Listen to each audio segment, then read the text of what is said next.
आंध्र प्रदेश के उप मुख्यमंत्री और जनसेना पार्टी के प्रमुख पवन कल्याण ने तमिलनाडु के नेताओं पर करारा हमला किया है।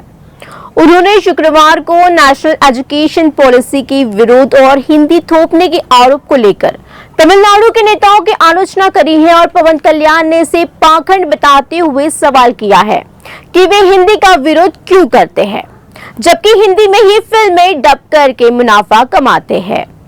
पवन कल्याण ने कहा है कि ये नेता हिंदी का विरोध करते हैं, लेकिन वित्तीय लाभ के लिए तमिल फिल्मों को हिंदी में डब करने की अनुमति देते हैं, जबकि वित्तीय लाभ के लिए अपनी फिल्मों को हिंदी में डब करने की अनुमति मिलती है। वे बॉलीवुड से पैसा कमाते हैं, लेकिन हिंदी को स्वीकार करने से इनकार करते हैं। ये किस तरह का तर्क है? उप मुख्यमंत्री पवन कल्याण का ये बयान तमिलनाडु के मुख्यमंत्री एम.के. स्टालिन के उस आरोप के बीच में आया जिसमें उन्होंने ये कहा था कि केंद्र सरकार एनईपी के त्रिभाषा फॉर्मूले के जरिए हिंदी थोपने की कोशिशें कर रही है। भारत की भाषाई विविधता पर जोर देते हुए पवन कल्याण ने कहा है, भारत को तमिल समेत कई भाषाओं की जरूरत है, न कि सिर्फ 2 भाषाओं की।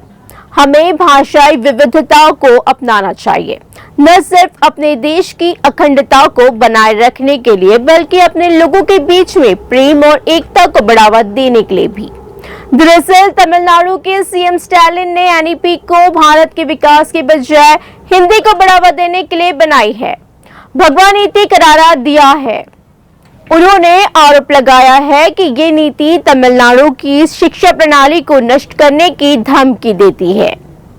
स्टालिन ने तिरुवल्लुर में कहा है, राष्ट्रीय शिक्षा नीति नहीं बल्कि भगवाकरण नीति है, और ये नीति भारत के विकास के लिए नहीं बल्कि हिंदी के विकास के लिए बनाई गई थी। हम इस नीति का विरोध कर रहे हैं क्योंकि ये तमिलनाडु की शिक्षा प्रणाली को पूरी तरह से नष्ट कर देगी।